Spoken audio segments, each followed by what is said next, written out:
महासागर न्यूज। ही दडपशाही आहे।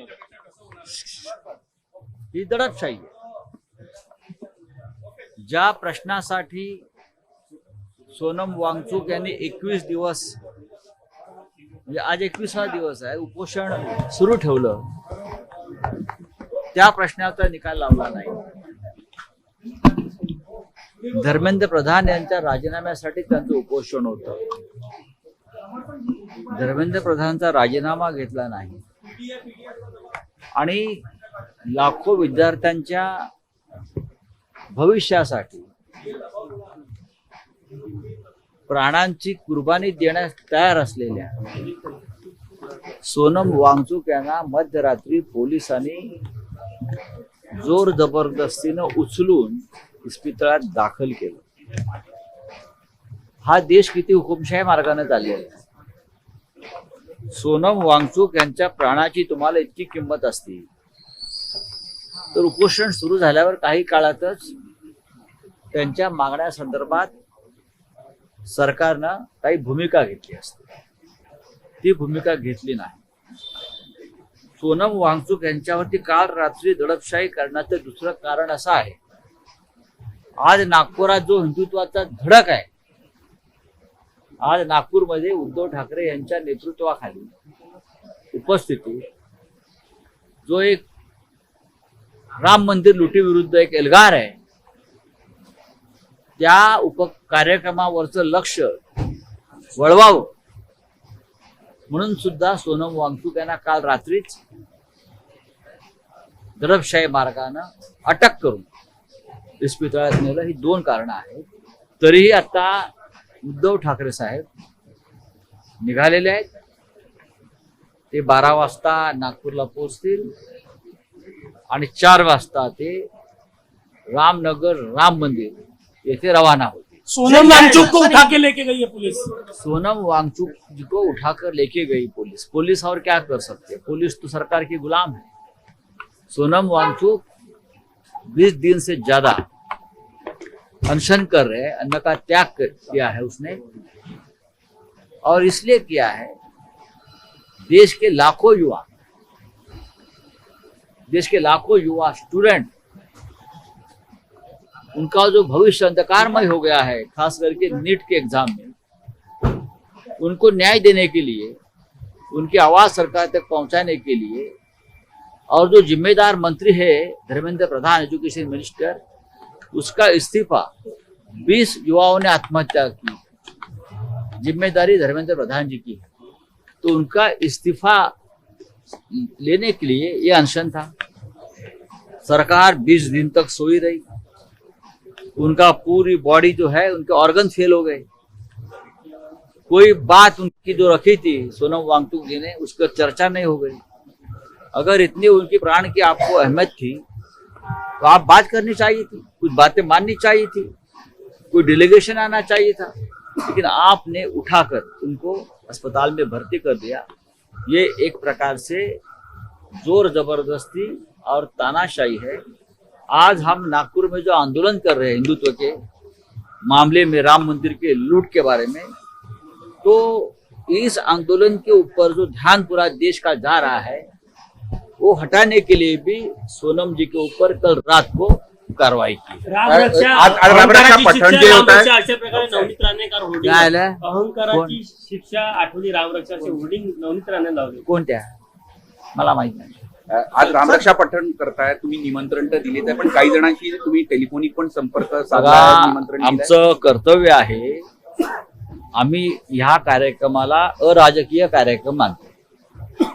जसं अयोध्येमध्ये राम जन्म मुक्तीचं जे आंदोलन झालं ते आम्ही अराजकीय मानतो। जर आम्ही सगळ्यांनी सहभागी झाले असतील त्यात, विश्व हिंदू परिषद, राष्ट्रीय स्वयंसेवक संघ, शिवसेना, बजरंग दल, भाजपचे कार्यकर्ते, ते सर्व पक्षांचं होतं। तसंच हे आता अयोध्या आणि राम मंदिर हे चोरांपासून मुक्त करण्याचं जे आंदोलन आहे ते सुद्धा अराजकीय आहे। त्याच्यामुळे जे राम भक्त आहेत, जे हिंदू आहेत, त्या सगळ्यांनी या आंदोलनामध्ये सहभागी व्हावं अशी आमची भूमिका आहे। त्याच्यामुळे आम्ही सरसंघचालक मोहनराव भागवत परमपूज्य, त्यानंतर राज्याचे मुख्यमंत्री रामभक्त देवेंद्रजी फडणवीस यांच्यासह आम्ही इकडले काँग्रेस, राष्ट्रवादी काँग्रेसचे नेते सगळ्यांना आम्ही आमंत्रित केलं की आपण या.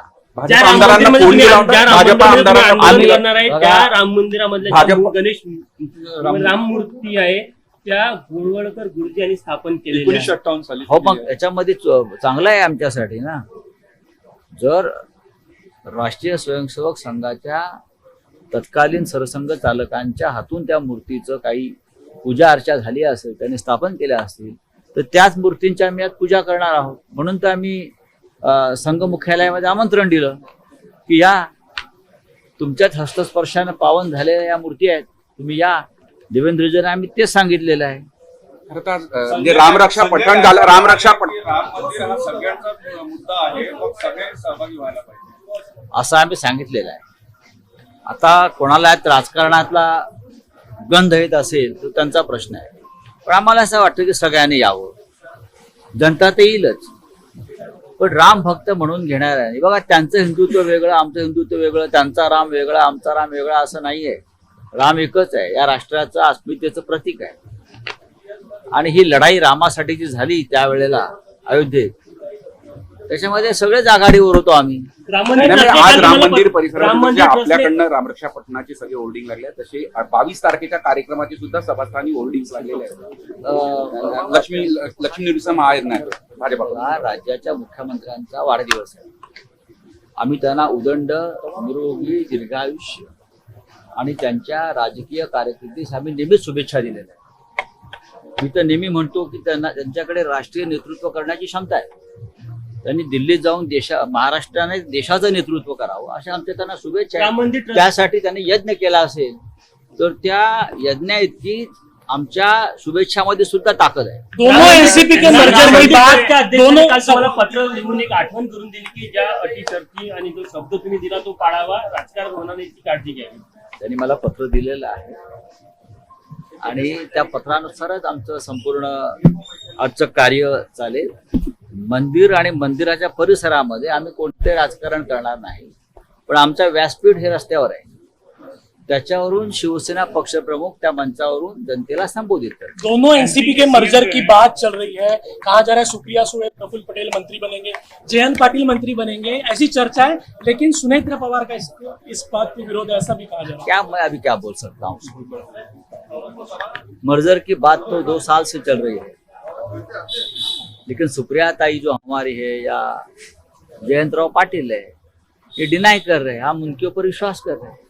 मुंबईत रोज कह रहे हैं कि जो लोग एक शादी के हैं वही एमपी में रह सकते हैं. हाँ, एमपी के सीएम का बयान है. मोहन यादव का बयान है. मोहन यादव वो कह रहे हैं कि जो लोग एक शादी करेंगे वही एमपी में रह ऐसा कानून बनाने जा रहे हैं क्या? तो आधी बीजेपी खाली हो जाएगी, आधी बीजेपी खाली हो जाएगी. वो कह रहे हैं राम राज- को, वो कह रहे हैं कि राम का अगर एक है तो रहीम के 4 कैसे हो सकते हैं. बात सही है. इसीलिए हम समान नागरिक कानून जो है या तिहरी तलाक वाला जो मुद्दा है उसको हमने समर्थन दिया था. तो आपको बहुत कुछ बदलाव करने पड़ेंगे. जो बीबी को छोड़ता है उनको भी आपको उस कानून में लाना पड़ेगा. ऐसे बहुत है ना. हाँ, राम मंदिर ये कोई पब्लिक रैली नहीं है कि पूरी ताकत झोंक कर रैली में इतने लोग आएंगे उतने. हमने निमंत्रण दिया है जनता को, कार्यकर्ताओं को, आप आइए. खास करके उद्धव ठाकरे जी मंदिर में पूजा करने के लिए आ रहे हैं, तो पूजा में जितने लोग आना चाहते हैं आप आइए. अपोजिशन मीन्स कौन है अब मुझे बताइए. जिनको हाँ, तो उनको अगर राम रक्षा का पूरा पठन करने आता है तो ये वही लोगों ने तो मंदिर में चोरी की है ना. राम रक्षा आपको पूरी पढ़ने आती है कि नहीं, ये चारित्र का कैरेक्टर सर्टिफिकेट नहीं है. यही लोग हैं अयोध्या में मंदिर में जो बैठे हैं, वो धड़ाधड़ राम रक्षा बोलते हैं. वही लोगों ने तो राम को लूटा है. यही लोग हैं लूटने वाले. शरद पवार म्हणाले की सोनम वांगचुकच्या आंदोलनाचा विषय अगदी पवित्र आहे. 100 वर्ष कोण? सेवा करत आहे. कोण? उपराष्ट्रपती म्हणाले की संघ हा गंगेसारखा पवित्र आहे, 100 वर्षापासून निस्वार्थ सेवा करतात. मग त्याच्यामध्ये शंका घ्यायचं काहीच कारण नाही.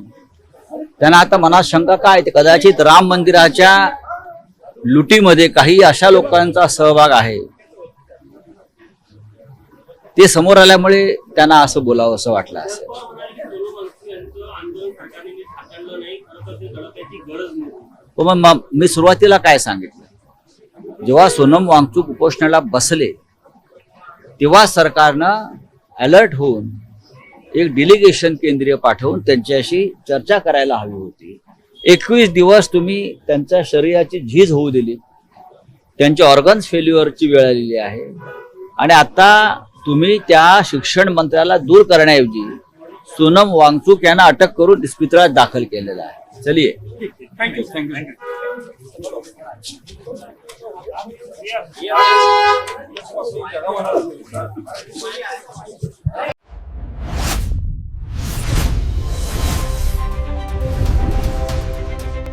महासागर न्यूज.